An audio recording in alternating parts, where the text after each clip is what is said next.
Yan si partner Ailey, ayun no.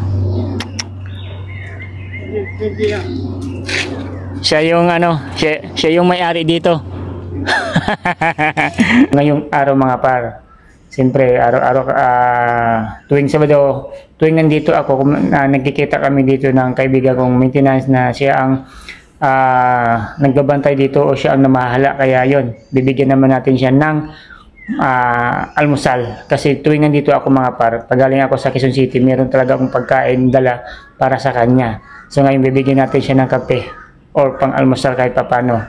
Nandun kasi siya mga par sa doon sa tinataniman niya kasi siya ang kumbaga siya ang caretaker dito sa area, kaya let's go. So yung mga par, ito ibibigay natin kay partner. Binigyan natin siya ng brewed coffee.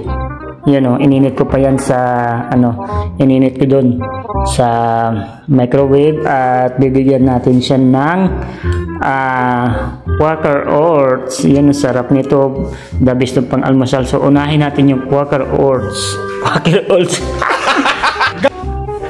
Yan, oatmeal, diba? So yun, bigyan natin dito. Lagyan lang natin dito sa upuan at kukunin natin yung kape. Titingnan natin kung saan siya. Hanapin natin siya. Ganda kasi ng area dito mga par. Ayan siya oh. Partner! Ganda na dito ah. Ayan si partner Ailey. Ayun oh. Siya yung siya yung may-ari dito.